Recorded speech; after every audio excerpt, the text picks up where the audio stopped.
এটা শেখ হাসিনা প্রধানমন্ত্রী, তৎকালীন সাবেক প্রধানমন্ত্রী, তিনি কিন্তু এই ঘটনার মূল নায়ক হিসেবে কাজ করেছেন।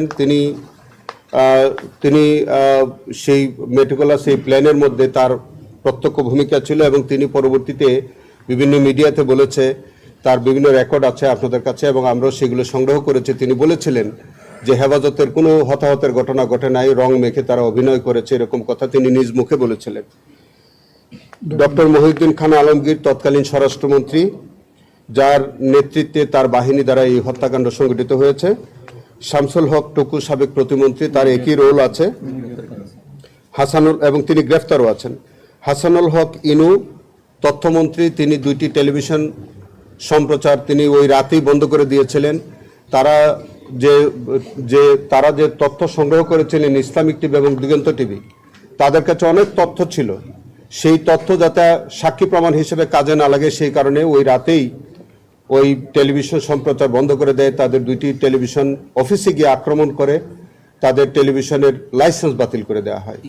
একটি ইসলামিক গোষ্ঠী অথবা একটি ইসলামিক গ্রুপকে তাদেরকে ডেস্ট্রয় করে দেওয়ার জন্যে, নির্মূল করে দেওয়ার জন্যে তৎকালীন সরকার কিছু ব্লগার অ্যাক্টিভিস্ট অথবা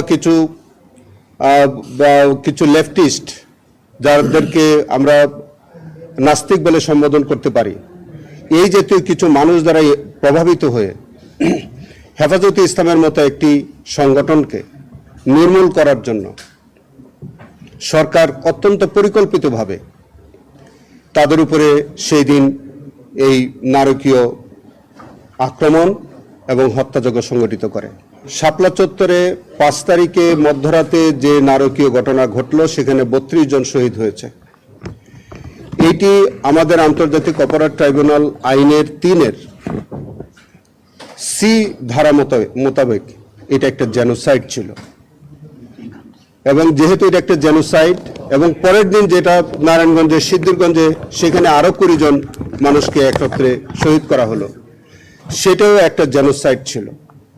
এই 2টি জেনোসাইডের ঘটনার প্রেক্ষিতে আমরা 2টি চার্জ আমরা 41 জন আসামির বিরুদ্ধে আমরা এনেছি। যেমন তৎকালীন তথ্যমন্ত্রী তারা সংসদে দাঁড়িয়ে বলেছে, তৎকালীন যে ডিএমপি কমিশনার বেনজির আহমেদ তিনি এগুলাকে কৃতিত্বপূর্ণ দমভক্তি আছে। তৎকালীন অনেক কর্মকর্তারা যে হেফাজতের এই নেতৃবৃন্দদেরকে বা এই নিরীহ আলেম ওলামাদেরকে হত্যা করে তারা যে বিভিন্ন রকমের দমভক্তি করেছে, সেই দমভক্তিগুলো আমরা কালেক্ট করেছি। সেগুলো বিভিন্ন পত্রপত্রিকায়, বিভিন্ন সোশ্যাল মিডিয়াতে সেগুলো প্রচারিত হয়েছে।